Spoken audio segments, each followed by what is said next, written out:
We begin chapter 5 in Capernaum and Nain from part 4. So that makes this chapter 21 of the book. And we're going to bounce this off of Matthew 8, 5 through 13, Luke 7, 1 through 10.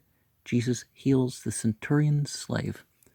Upon his return to Capernaum, an incident occurred in the history of Jesus of very great importance. A Roman company of soldiery held the post in the town. The centurion in command was a person remarkable for his faith, his humility, and his large charity. Having had Roman and perhaps Greek culture, he had so much respect for the Jewish religion that he had actually erected a synagogue for the use of the Jewish residents. Such considerate liberality had won the regard of even the Jewish elders, who became interested in whatever concerned this centurion. His case presented a violent contrast with the relation usually existing between the hating, subjugated Jew and the scornful, ruling Roman. The officer had a slave between whom and himself existed a strong attachment, as is not unusual in countries where slavery has existed, a sentiment of tenderness which is wholly incomprehensible to those whose servants have always been hirelings.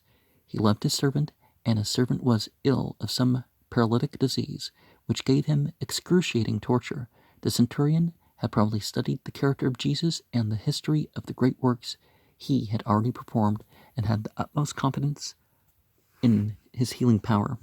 The Jewish elders, whatever may have been their prejudices against Jesus, entertained so high a regard for the centurion that they waited on Jesus and urged the exercise of his marvelous therapeutic faculty in behalf of the Roman slave.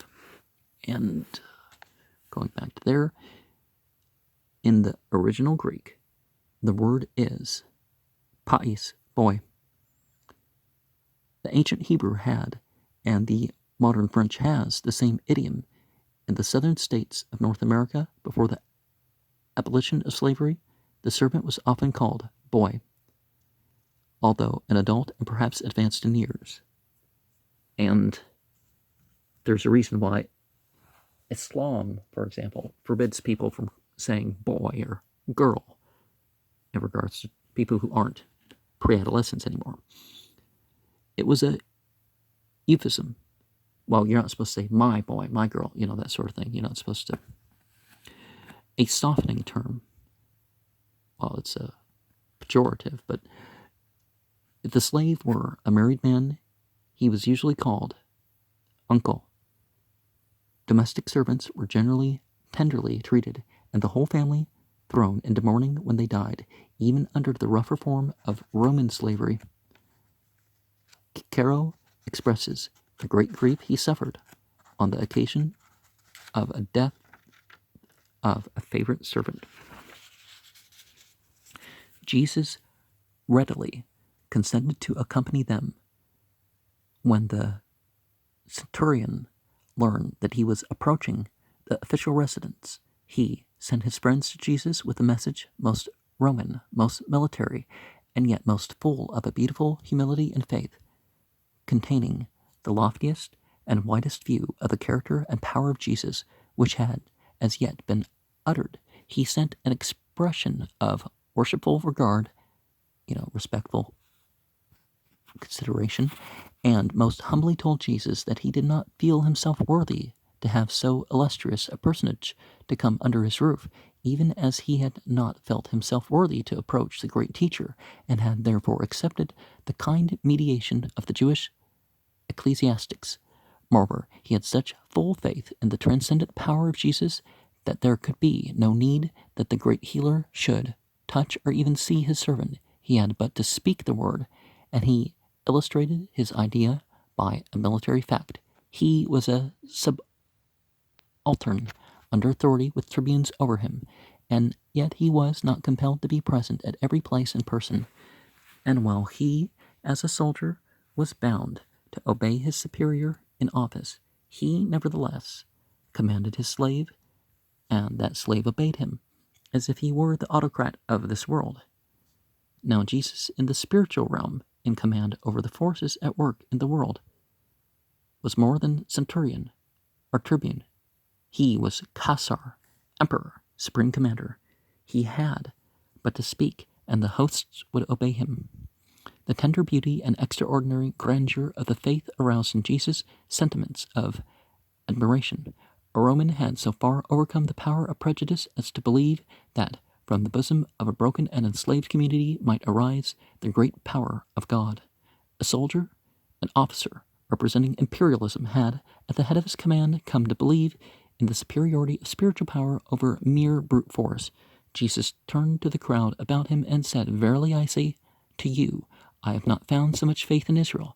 I say to you that many shall come from the east and the west, and shall recline with Abraham, Isaac, and Jacob in the kingdom of the heavens.